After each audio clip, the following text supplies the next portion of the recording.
Hello friends, આજે આપણે બનાવીશું જામુન ચુસ્કી અથવા તો તેને જાંબુડાની કેન્ડી પણ કહી શકાય છે, જે નાના અને મોટા બધાને જ બહુ ભાવે તેવી બને છે.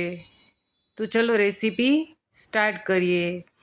અહીં મેં 500 ગ્રામ જાંબુડા લઈ લીધા છે, જેને હું આ રીતે કટ કરી લઈશ.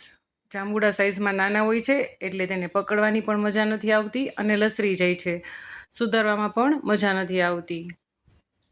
તો આ રીતે આપણે બધા જાંબુડાને કટ કરી લેવાના છે. તો તમે જોઈ શકો છો, અહીં મેં બધા જાંબુડા કટ કરી લીધા છે. તો હવે હું એક મિક્સર જાર લઈ લઈશ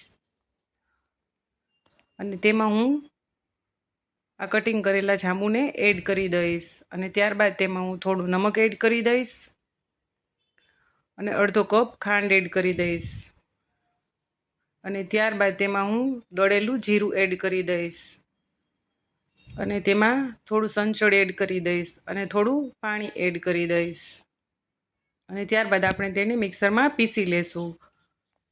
તો તમે જોઈ શકો છો, અહીં આ જાંબુને મેં મિક્સરમાં પીસી નાખેલા છે. તો હવે આપણે એક કેન્ડી સ્ટેન્ડ લીધું છે, જેમાં આપણે જાંબુડાનો પલ્પ છે તે એડ કરી દેશું. તો અહીં મારી બેબી છે તે મને હેલ્પ કરે છે અને તેને પણ આ જામુન કેન્ડી બહુ ભાવે છે અને આપણે આને 7 થી 8 કલાક ફ્રીજમાં રાખીશું. ત્યારબાદ તમે જોઈ શકો છો, અહીં આપણી આ જામુન કેન્ડી બની અને રેડી થઈ ગઈ છે.